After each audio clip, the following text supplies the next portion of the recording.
Quarta-feira passada, nós começamos o estudo sobre a história de Jefité. A gente viu que os israelitas tinham abandonado o Senhor, eles estavam vivendo em idolatria. Eles abandonaram o culto a Deus e agora estavam cultuando outros deuses. Qual é o resultado disso? Inimigos são levantados para subjugar, para escravizar os israelitas. O que acontece? Os filisteus e os amonitas vão escravizar o povo de Deus, o povo de Israel. Então o povo vai passar cerca de 18 anos sofrendo, tendo angústia, provação, tribulação. Depois desse tempo, parece que o povo decide se voltar a Deus.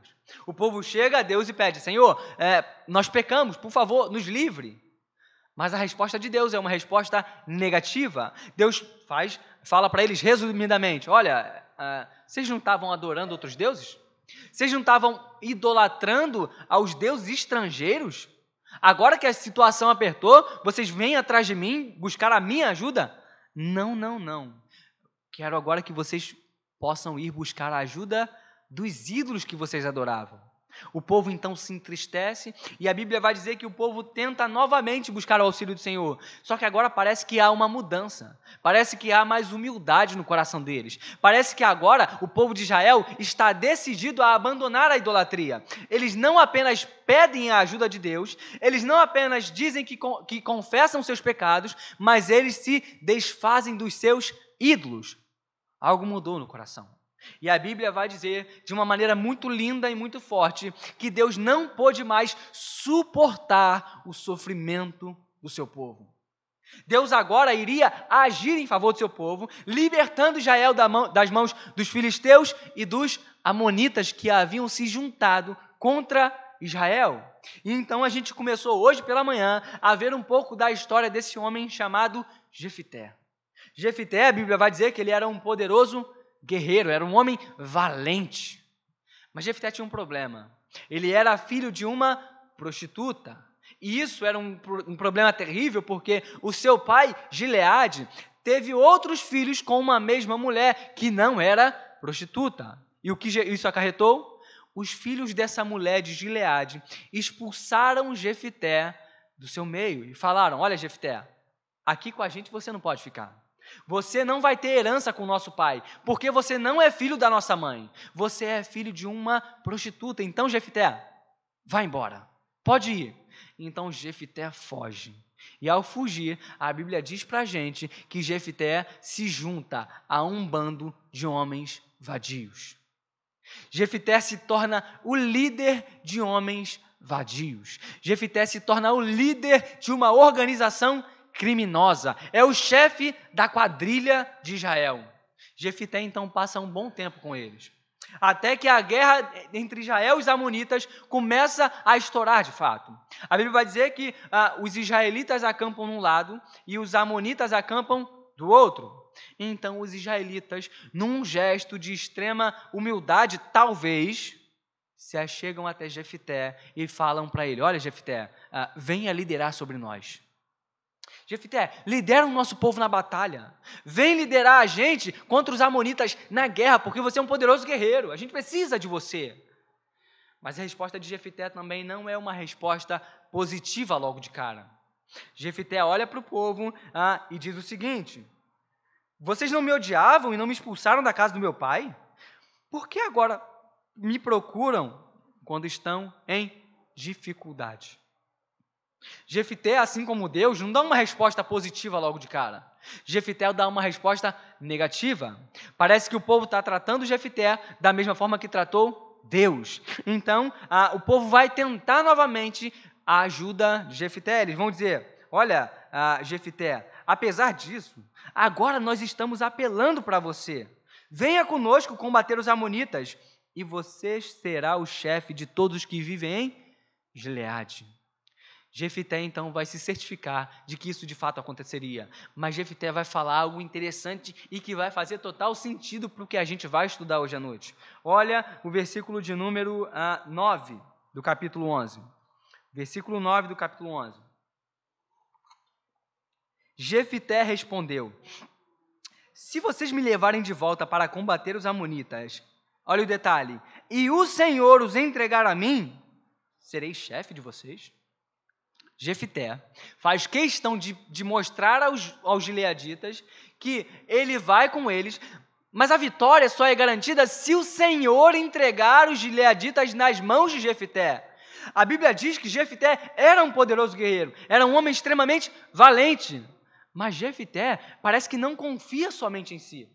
Parece que Jefté olha para si e diz, eu sou um poderoso guerreiro, sou até valente, mas é só se o Senhor entregar os amonitas em minhas mãos que eu posso vencer esse povo. Guarda essa informação que ela vai ser importante. Então, os líderes de Gileade vão levar Jefté e Jefté vai se tornar o chefe, o comandante deles. Jefté, então, quando assume a chefia, quando assume o posto de comandante do povo, o que ele faz? Parte para a guerra imediatamente? Não. Jefté envia mensageiros até os amonitas, dizendo, olha, por que vocês estão querendo arrumar confusão com a gente? Não estou entendendo, por que vocês querem invadir a nossa terra? Então, os amonitas vão dizer que o povo de Israel, anos atrás, muitos anos, depois de passar pelo deserto, havia tomado terras dos amonitas. Então, o motivo da guerra é esse. Olha, Israel, vocês tomaram terras que eram nossas, tá? Por isso a gente vai matar todo mundo agora para recuperar nossas terras. Mas Jefté vai começar a dialogar e vai mostrar para eles que não. Jefté, quem esteve aqui pela manhã viu, vai dar 3 argumentos para mostrar que aquela terra que eles estavam brigando não era deles, mas era do povo de Israel. Jefté vai dar um argumento histórico, Jefté vai dar um argumento teológico e Jefté vai dar um argumento jurídico para mostrar que a terra era de Israel. Mas ainda assim, o rei amonita, o rei Amon, não vai aceitar os argumentos de Jefté e vai partir para a guerra. De manhã eu destaquei algumas qualidades de Jefté e eu queria relembrar com vocês, tá? Primeiro, Jefté é um poderoso guerreiro. Isso está no texto bíblico. Segundo, Jefté demonstra uma certa humildade quando ele decide ajudar aqueles que outrora o haviam expulsado. Ele engole o orgulho dele e decide então lutar pelo povo de Israel. Essa é a segunda característica. Terceiro, Jefté coloca Deus à frente. Jefté diz que só vai vencer os amonitas se o Senhor os entregar nas mãos dele. Quarto, Jefté é paciente. Quando ele assume a chefia, ele não parte direto para a guerra. Ele primeiro vai tentar conversar com o povo. E por último, Jefté conhece a história de Israel, e Jefté parece conhecer um pouco da Escritura, dos 5 primeiros livros da Bíblia. Então, esses são as 5 qualidades de Jefté, e elas são extremamente importantes para nós. Gravem isso, porque a gente vai relembrar isso mais à frente. Então, Jefté conversa com o líder amonita, ele rejeita a conversa, ele rejeita o diálogo e parte para a guerra. E aí a gente entra no texto que a gente leu, onde o Espírito do Senhor se apossa de Jefté.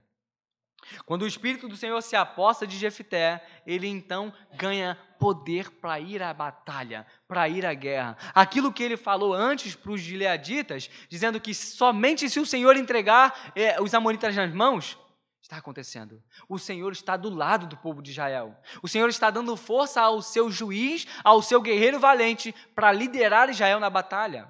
E sempre que Deus enche um juiz com o Espírito Santo, a vitória é garantida. Foi assim com Otoniel, por exemplo. A Bíblia vai dizer que Otoniel foi cheio do Espírito Santo, foi tomado pelo Espírito Santo e então conseguiu libertar o povo de Israel. Jefté vai atravessar Gileade e Manassés, ele vai passar por Mispá de Gileade e então vai avançar contra os amonitas. O versículo 30 nos diz que Jefté faz um voto ao Senhor. O voto de Jefté é o seguinte: se entregares os amonitas nas minhas mãos, aquele que estiver saindo da porta da minha casa ao meu encontro, quando eu retornar da vitória sobre os amonitas, será do Senhor, e eu o oferecerei no holocausto. A gente vai pular essa parte por enquanto. A gente vai voltar nela mais para frente.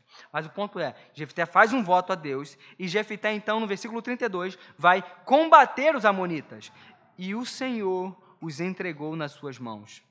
Ele conquistou 20 cidades, desde Aroé até as vizinhanças de Minite, chegando a Abel, Queramim. Assim os amonitas foram subjugados pelo povo de Israel. Quando Jefté chega à sua casa, a filha dele sai ao encontro. E ele fica angustiado, triste e abatido, porque ele prometeu que aquela que saísse ao encontro dele seria oferecido a Deus em holocausto. Mas antes da gente pensar sobre isso, eu queria pensar, por que Jefté foi capaz de vencer e de liderar o povo de Israel? À primeira vista, a gente aprende que ele estava cheio do Espírito Santo. E isso já é motivo suficiente para que pudéssemos olhar para o texto e dizer: Jefté foi capaz de liderar o povo de Israel, vencer os inimigos, conquistar todas essas terras, porque ele estava cheio do Espírito Santo. E está perfeita essa resposta. Mas tem uma outra resposta, que foi o meio que Deus usou para que Jefté alcançasse essa conquista. Foi o passado de Jefté. Jefté era um poderoso guerreiro. E quando Jefté é expulso da casa de seus irmãos, ele se reúne e se junta a um monte de vadios e se torna o chefe deles. Sabe o que eu vejo? Jefté tendo uma certa experiência em liderança. Por mais que Jefté tenha sido expulso da casa de seus irmãos, ele consegue conquistar uma certa experiência em liderança. Por isso, Jefté se torna um líder hábil. Por isso, Jefté se torna aqui um líder cuidadoso, cauteloso e que vai pouco a pouco ganhando espaço e território. Mas Jefté só se tornou um líder de vadios porque ele foi expulso da casa de seus irmãos. Sabe qual é a ideia aqui? É que o sofrimento de Jefté, por ter sido expulso da casa de seus irmãos, resultou num cargo de liderança, ainda que um cargo, vamos dizer assim, ilegal, mas era um cargo de liderança. Ou seja, o sofrimento de Jefté gerou experiência para que mais à frente ele pudesse liderar o seu povo na guerra. Percebe onde eu quero chegar? O sofrimento que gera experiência para ações futuras. Já reparou que isso acontece com você às vezes? É o sofrimento que te ensina a ensinar os outros. É o sofrimento que te ensina a como lidar com outras situações semelhantes. Jefté sofreu, mas através desse sofrimento ele conseguiu um cargo de liderança e conseguiu conquistar vitória sobre seus inimigos. E isso é extremamente importante. John Piper, um grande pregador, certa vez disse: não desperdice o seu sofrimento. Não desperdice o seu câncer. Não desperdice a sua luta. Não desperdice a sua dor.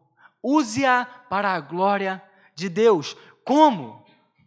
Sendo exemplo e testemunho para todos os outros que passarão por sofrimento ou que estão passando por angústias. Hoje pela manhã, na EBD, eu falei com os adultos sobre como devemos glorificar a Deus. O John Piper, ele traz uma ilustração sobre o telescópio e o microscópio. A gente não deve glorificar a Deus com um microscópio. Por quê? Qual é a ideia do microscópio? O microscópio pega um negócio pequeno e faz parecer grande. O telescópio pega um negócio grande que para a gente parece pequeno e faz parecer maior ainda. Quando a gente olha para o Sol daqui da Terra, a gente vê algo pequeno. Mas se você usar um telescópio muito potente, o que você vai ver? Gigante. E é assim que devemos olhar para Deus. Não com um microscópio, mas com um telescópio, de modo que a gente sabe que Deus é grande, mas quando a gente está longe dele, ele parece pequeno. A ideia é que a gente olhe Deus com um telescópio para que ele possa parecer cada vez maior para nós. Não que ele vá crescer, mas é que do nosso ponto de vista ele vai ficando cada vez maior. E a nossa missão não é apenas olhar a Deus com um telescópio, mas a nossa missão é colocar um telescópio nos olhos das pessoas, para que elas possam ver a grandiosidade desse Deus que nós servimos. Então a grande pergunta passa a ser: como eu coloco um telescópio nos olhos dos homens? Como eu faço com que os homens possam enxergar a grandeza de Deus? E a resposta é simples: através do testemunho da sua vida?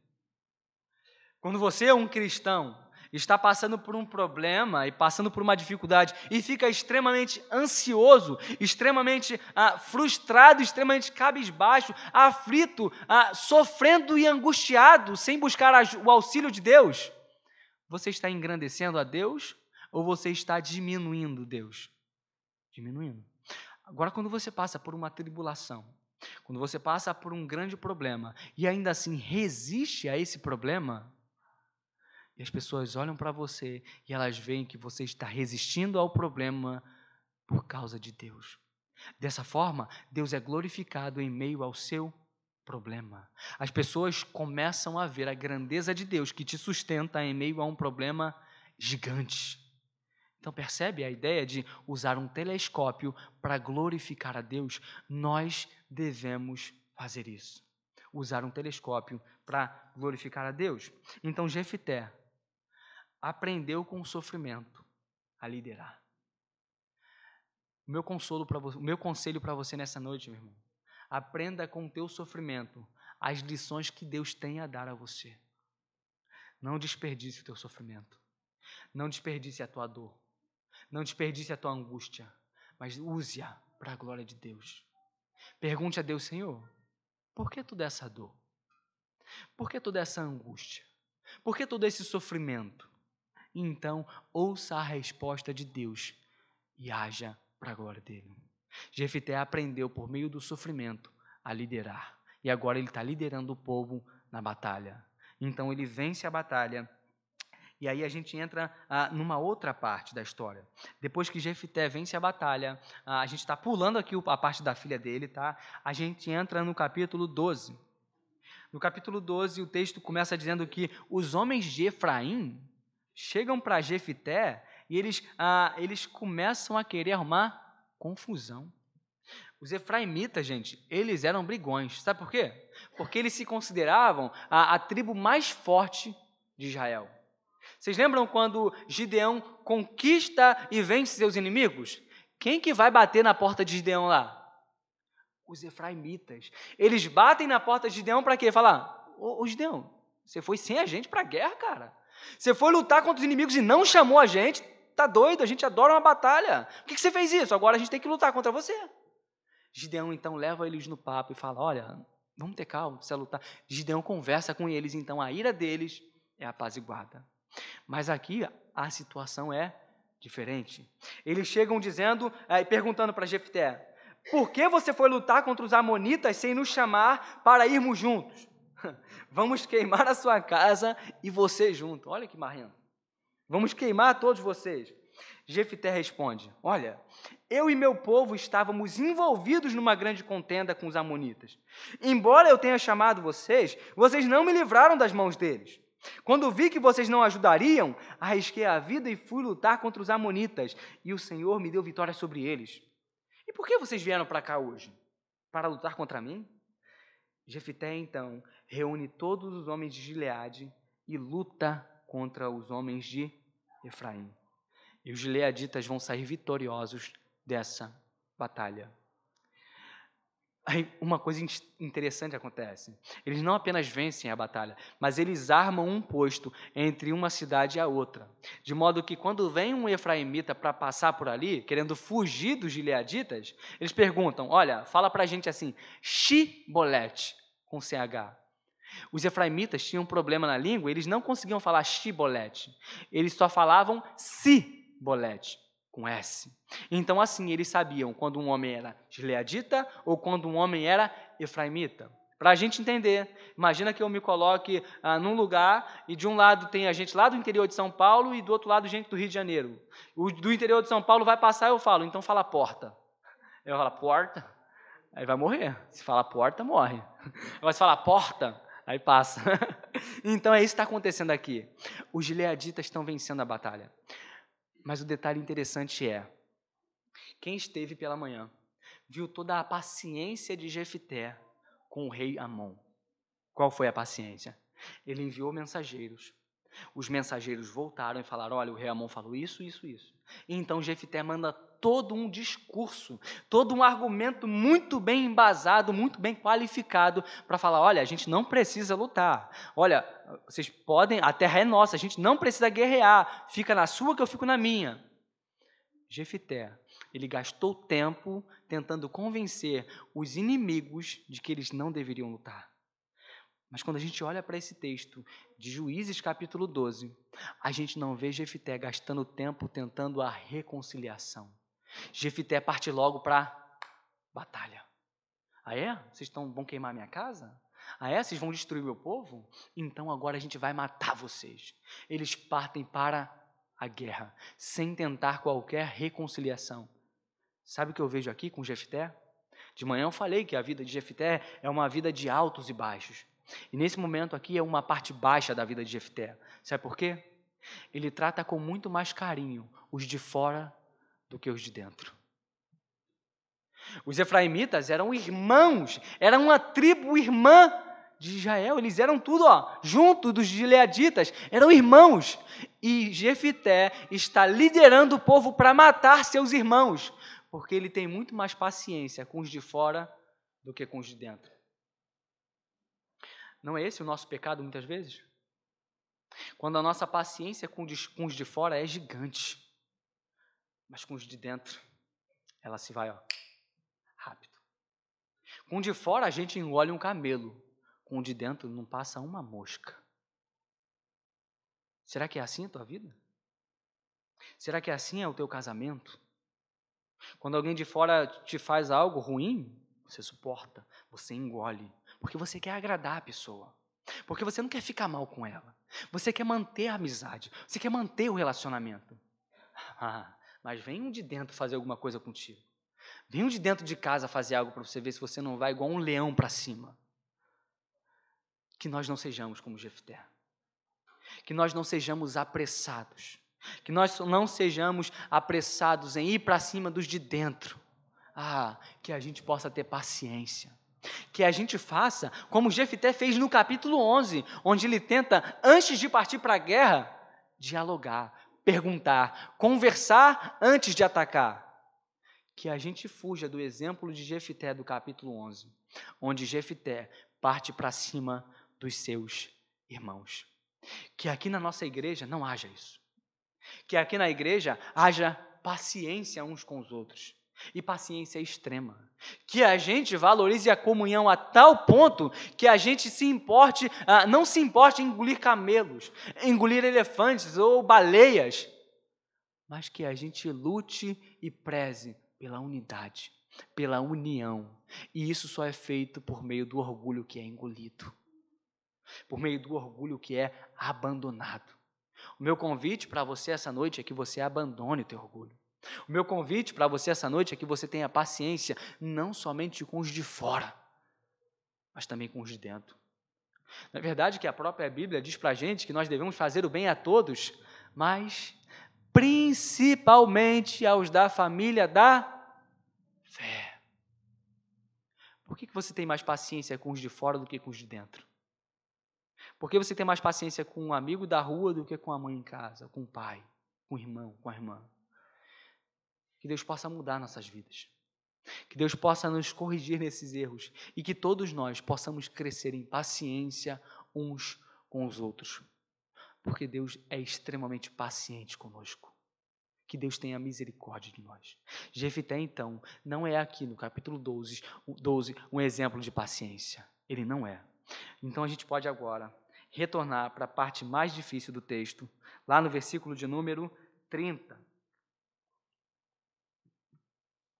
Deixa eu ver se vai dar tempo, senão eu vou encerrar aqui mesmo. O versículo 30 diz que Jefté faz um voto ao Senhor. E esse voto é extremamente interessante. Jefté diz, olha, Senhor, se o Senhor entregar os amonitas nas minhas mãos, aquele que estiver saindo da porta da minha casa ao meu encontro, quando eu retornar da vitória sobre os amonitas, será do Senhor, e eu o oferecerei em holocausto. Mas uma tragédia vai acontecer. Algo terrível vai acontecer e parece que Jefté não esperava que isso acontecesse. Olha o versículo de número 34. Quando Jefté chega em sua casa em Mispá, a sua filha sai ao seu encontro, dançando ao som de tamborins, e ela era filha única. Ele não tinha outro filho ou filha. Quando a viu, rasgou suas vestes e gritou: "Ah, minha filha! Estou angustiado e desesperado por sua causa, pois fiz ao Senhor um voto que não posso quebrar." "Meu pai", respondeu ela, "sua palavra foi dada ao Senhor. Faça comigo o que prometeu, agora que o Senhor o vingou dos seus inimigos, os amonitas." E prosseguiu: "Mas conceda-me 2 meses para vagar pelas colinas e chorar com as minhas amigas, porque jamais me casarei." "Vá", disse ele. E deixou que ela fosse por 2 meses. Ela e suas amigas foram para as colinas e choraram, porque ela jamais se casaria. Passados os 2 meses, ela voltou a seu pai, e ele fez com ela o que tinha prometido no voto. Assim, ela nunca deixou de ser virgem. Daí vem o costume em Israel de saírem as moças durante 4 dias, todos os anos, para celebrar a memória da filha de Jefté, o gileadita. A pergunta que eu faço é: Jefté, um homem enviado por Deus, levantado por Deus, cheio do Espírito Santo de Deus, ofereceu sua filha como um holocausto?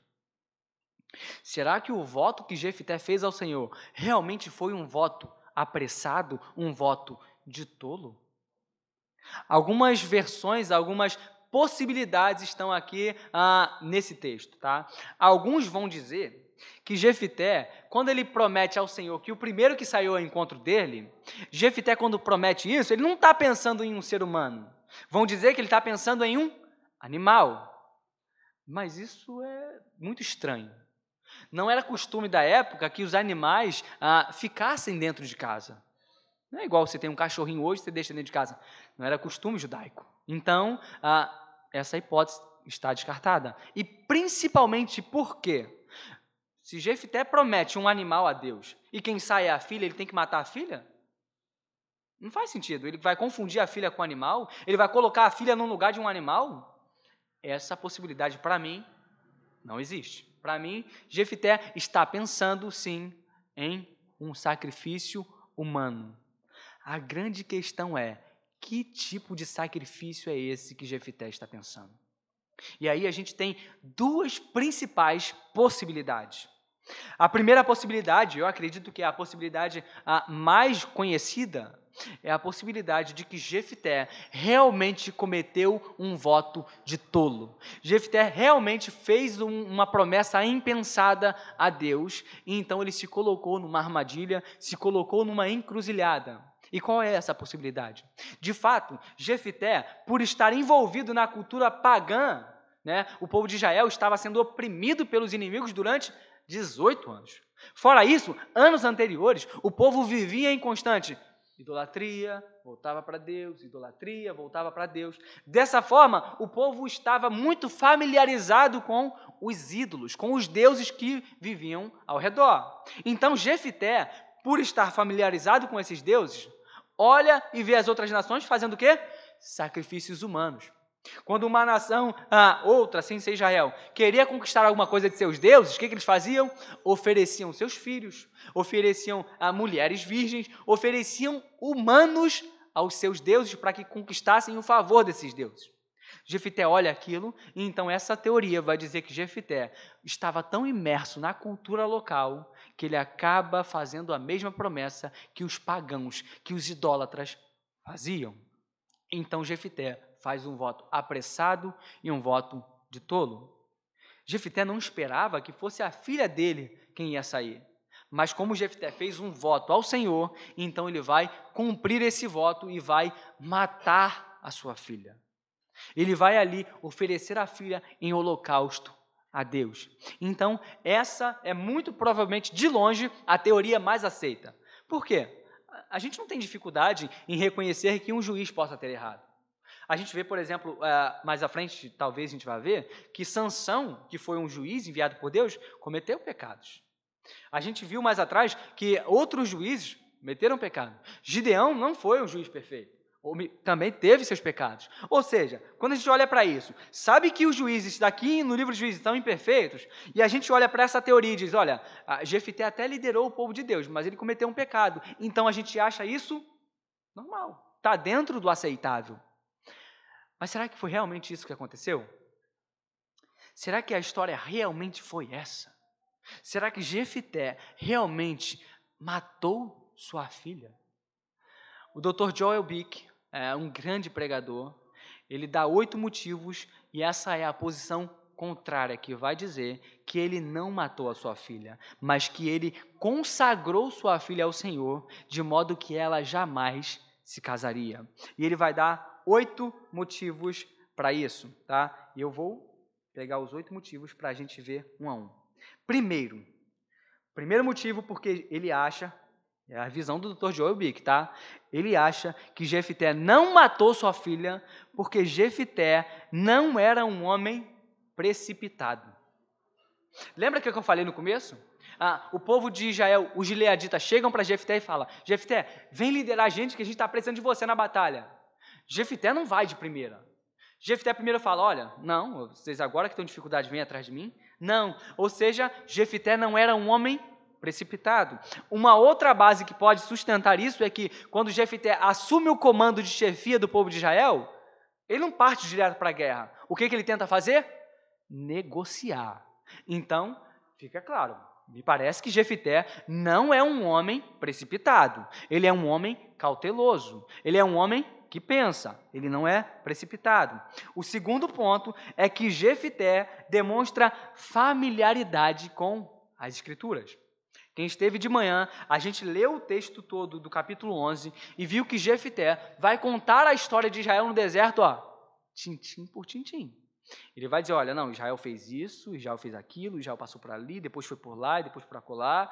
Então, ele parece que é um homem familiarizado com as Escrituras. Tá? E só um acréscimo.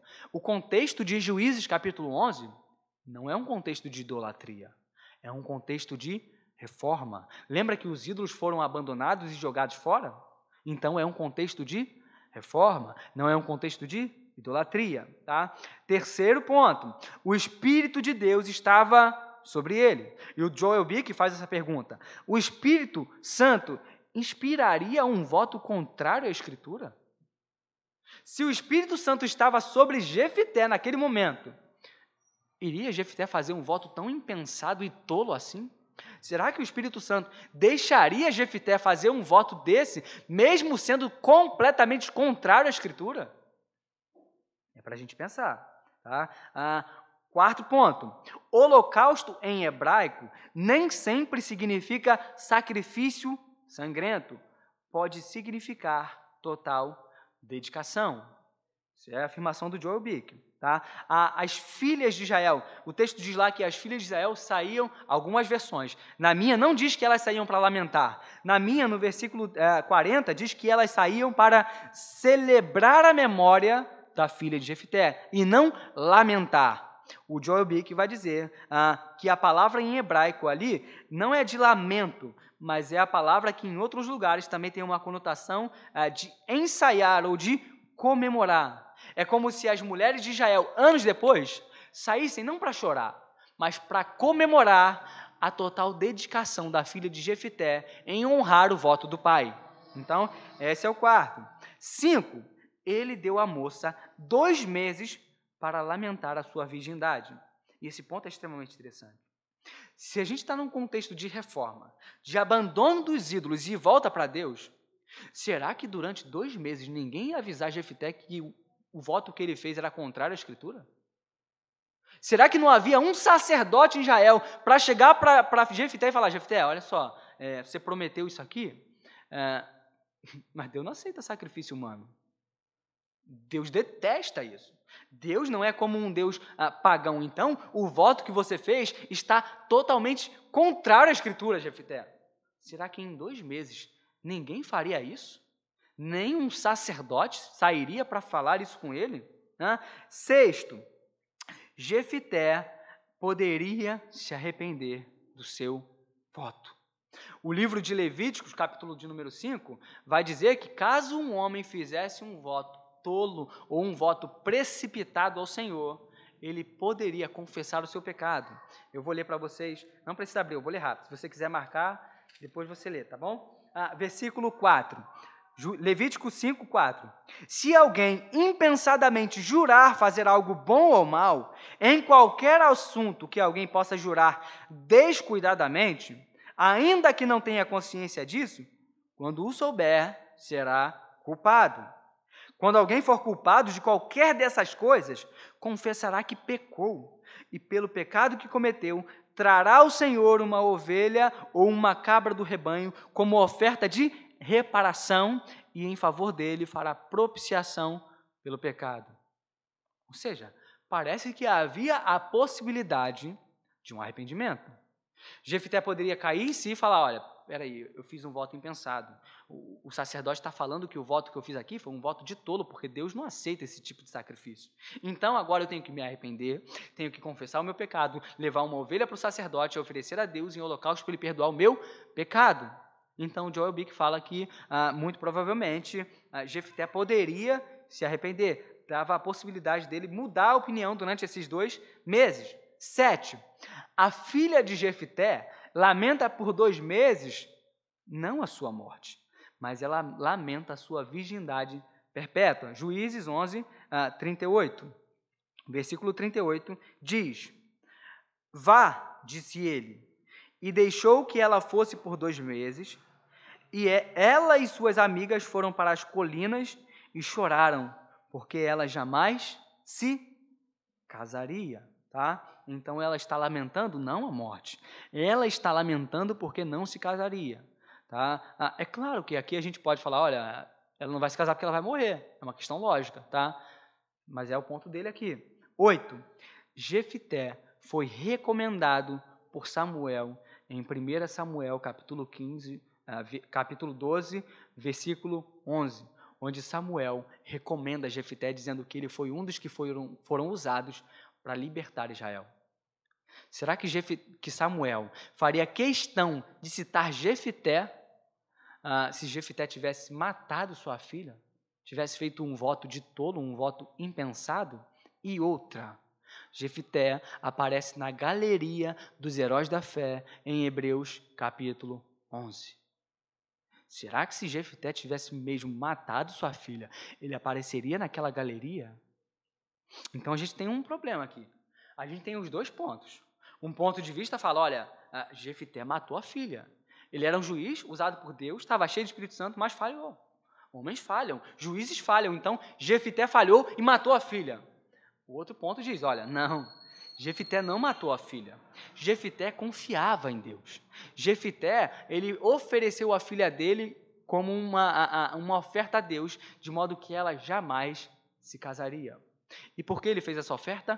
Querendo demonstrar todo o seu amor por Deus e toda a sua gratidão pela vitória. Aí tem uma dúvida. Eu, sinceramente, não sei. Eu não sei qual lado escolher. Quando eu olho um argumento, às vezes eu falo, acho que esse argumento faz mais sentido. Por exemplo, quando o Joel Bick fala que Jefité estava cheio do Espírito Santo quando fez o voto. Não sei. Será que ele não estava cheio do Espírito Santo quando vai atacar os inimigos? E quando ele faz o voto, era uma ocasião diferente? A gente não sabe. Então, tem grandes problemas aqui que precisam ser respondidos, mas a gente não tem as respostas. Se a gente não tem a resposta, o que a gente aprende aqui? Se a gente não pode cravar que Jefité matou a filha, se a gente não pode cravar que Jefité só entregou ela para que ela nunca se casasse, o que a gente faz? O que a gente tira de um texto como esse? A gente tira de um texto como esse 2 coisas. A primeira é que nossas ações possam ser ações claras, não ações que deixam dúvidas. Porque a gente pode agir de um modo honesto, mas isso nem sempre basta. Há um ditado que dizia que para a mulher de César, não bastava ser honesta, precisava parecer ser honesta. Ou seja, cristão, não é necessário somente que você seja honesto, você também precisa parecer honesto. Porque quando você parece honesto, sendo honesto, Deus é glorificado. Então, tenha cuidado em você agir honestamente, mas deixar parecer para os outros que você não está agindo de modo honesto. Ou então você está sendo sincero, mas para os outros parece que você está mentindo. Cuidado. Não basta parecer honesto, não basta ser honesto, tem que parecer honesto. Então, que a gente tenha cuidado para que nossas ações não caiam em dúvida. A gente tem, por exemplo, na Bíblia, a história de Acã. Vocês lembram da história de Acã? Acã, ele vai roubar coisas que Deus falou que o povo tinha que destruir. Então Acã vai lá, rouba e guarda para si, esconde para si capa, esconde ouro, esconde um monte de coisa para si. Mas Deus tinha falado que o povo devia destruir. O que Acã faz? Guardou. E qual é o resultado disso? Deus faz com que quando o povo fosse à próxima guerra, o povo perdesse. E aí o que acontece? O povo perde a batalha, volta para Deus e pergunta, Senhor, estou entendendo, por que a gente perdeu? E aí o povo vai descobrir que no meio deles, alguém havia roubado aquilo que Deus falou para destruir. Então, Josué chega diante de Acã e vai falar, Acã, por que você fez isso? Agora, por favor, confessa o teu pecado, pede perdão a Deus e tudo mais. Acã vai fazer uma confissão completa do pecado dele. Então, Josué vai dizer que hoje, Acã, a sua alma será perturbada. E aí entra a dúvida, Acã foi salvo ou Acã foi para o inferno? Não sei. Alguns vão dizer que Acã foi salvo, outros vão dizer que Acã foi para o inferno. E qual é a lição que a gente tira disso? Que ninguém tenha dúvida a respeito da nossa salvação. Que ninguém chegue no grande dia e tenha dúvida, será que o fulano foi para o céu? Não sei, porque tinha hora que ele agia assim, mas tinha hora que ela agia assim, tinha hora que ele fazia isso, mas tinha hora que fazia aquilo. Será que foi para o céu? Que ninguém tenha dúvida das nossas ações e que ninguém tenha dúvida da nossa salvação. Que a gente haja de um modo correto pela graça de Deus, sem deixar qualquer resquício de dúvida. E o outro ponto que eu queria focar nessa história de Jefité entregando a filha é a completa submissão da filha de Jefité. A gente acaba deixando passar a submissão dela. A gente fica focado, nossa, será que Jefté matou a filha ou não matou? Será que ele só entregou para ela que ela nunca se casasse e ficasse servindo a Deus para sempre? Ou será que ele foi lá e realmente fulminou e matou a filha? A gente acaba olhando para essas coisas que despertam o nosso interesse e se esquece da filha que se entrega voluntariamente para o pai. O pai chega, olha para ela e lamenta, minha filha, não era para você ter saído e tudo mais, fiz um voto a Deus que eu não posso deixar de cumprir. A filha não briga com o pai. O que ela faz? Meu pai, cumpra o voto que o senhor fez. Pode cumprir o voto, eu me entrego. Pode ir adiante, prossiga. Não volte atrás naquilo que você falou com Deus. Seja fiel à sua promessa, meu pai. Ela se entrega voluntariamente, mesmo sabendo que ela jamais se casaria. Jefité, parece que o sofrimento dele é maior também, porque é a filha única, e ele não tem nenhum outro filho. Sabe o que significa? Que muito provavelmente Jefité não vai ter descendência. Não vai ter descendência. Naquela época, não ter filhos era uma grande vergonha, tanto para o homem quanto para a mulher. Então, o sofrimento nessa casa é grande. O sofrimento dessa filha de Jefité é terrível, mas ainda assim ela decide se entregar ao pai.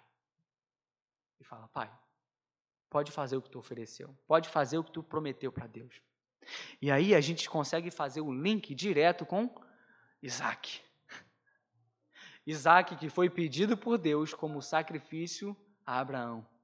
Quando ele chega no monte, gente, vocês acham que Isaac era uma criança? Isaac não era uma criança, não. Isaac já era muito provavelmente um jovem de 17, 18 anos, tá? Ele já era muito mais forte que o pai, velho. Então, Isaac podia facilmente fugir. Isaac podia facilmente abandonar ali. Mas a gente vê que Isaac permanece. A gente vê que Isaac se mantém firme e se entrega ao pai. Tanto Isaac quanto a filha de Jefité fazem o link diretamente para a cruz. Para o Cristo que não foge do pai. Para o Cristo que se entrega ao pai. É para o Cristo que morre. O Cristo que dá a sua vida em favor dos outros.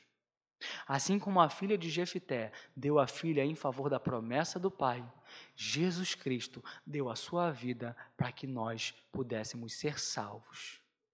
E isso é extremamente poderoso. A gente precisa aprender a valorizar cada vez mais o sacrifício de Cristo na cruz. Que daqui saia um link direto para o coração da cruz, onde o Filho se entrega ao Pai por amor de cada um de nós. E a grande pergunta nessa noite é: e aí? Será que eu tenho vivido de modo a valorizar esse sacrifício? Porque quando a gente olha o texto, parece que a história termina aqui. Parece que tá bom, Jefité faz um voto, a filha vai lá, se oferece a Jefité e aí acabou a história. Não. Tem as mulheres que saem junto com ela e tem as mulheres que anos depois continuam celebrando a entrega da filha de Jefité. Que é isso senão o nosso papel de continuar celebrando a entrega do Filho de Deus em nosso lugar? Se essas mulheres saíam 4 vezes ao ano para celebrar a entrega da filha de Jefité, quanto mais nós devemos celebrar a entrega do Filho de Deus pelos nossos pecados. Será que você tem feito isso? Será que você tem celebrado a entrega do Filho de Deus por você?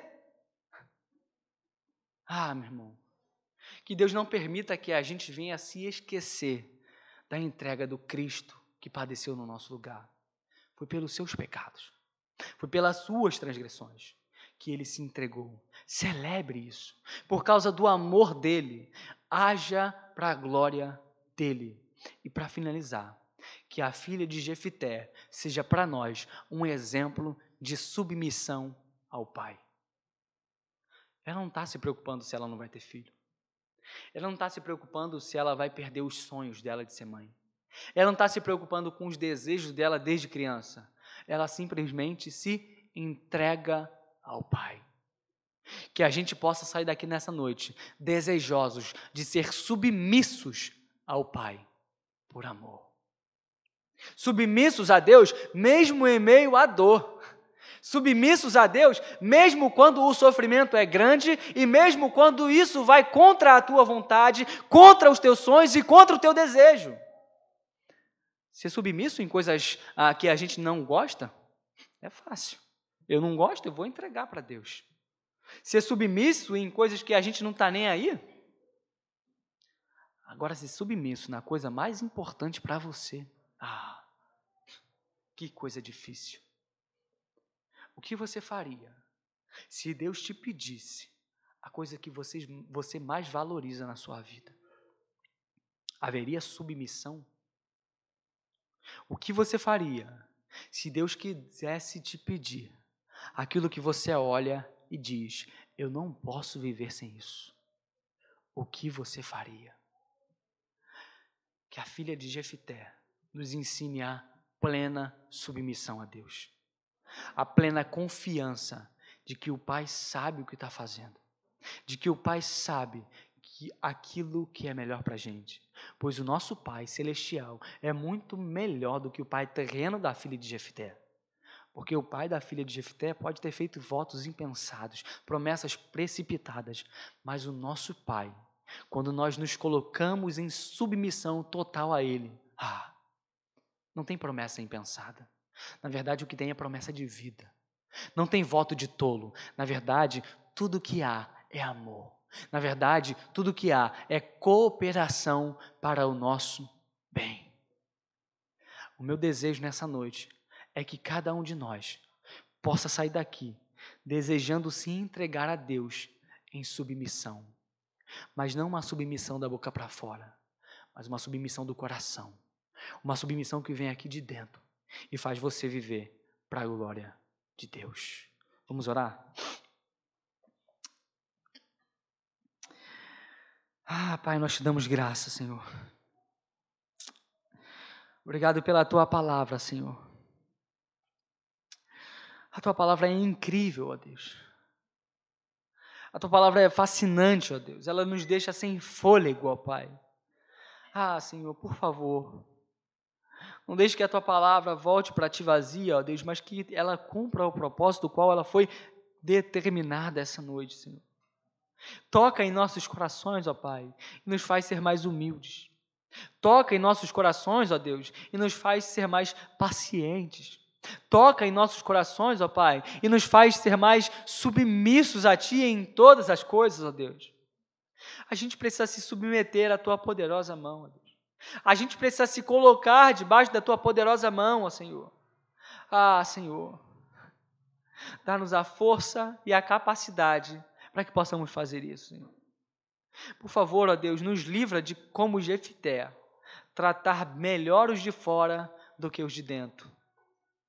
Senhor, nos ajuda, Deus, a, como Jefité, ter paciência ao lidar com as adversidades. Nos ajuda a, como Jefité, antes de ir para a guerra, ir para a conversa. Antes de ir para a batalha, ir para o diálogo, ó Deus. Deus, nos ajude a agir melhor, Deus. Nos ajude a ser cristãos melhores para a Tua glória. Nos ajude a colocar nos olhos do mundo um telescópio que vai fazer com que o mundo enxergue a Tua grandeza cada vez maior, ó Pai. Nós estamos em Tuas mãos, ó Pai, e clamamos por graça. Nos ajude, Deus, a celebrar a morte de Cristo, a celebrar o sacrifício de Cristo na cruz do Calvário em nosso lugar, todos os dias da nossa vida, Senhor.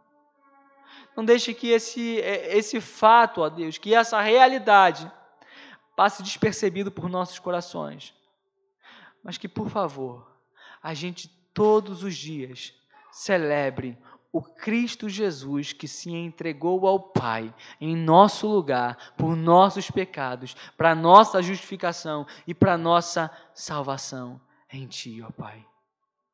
Cuida do Teu povo, ó Deus.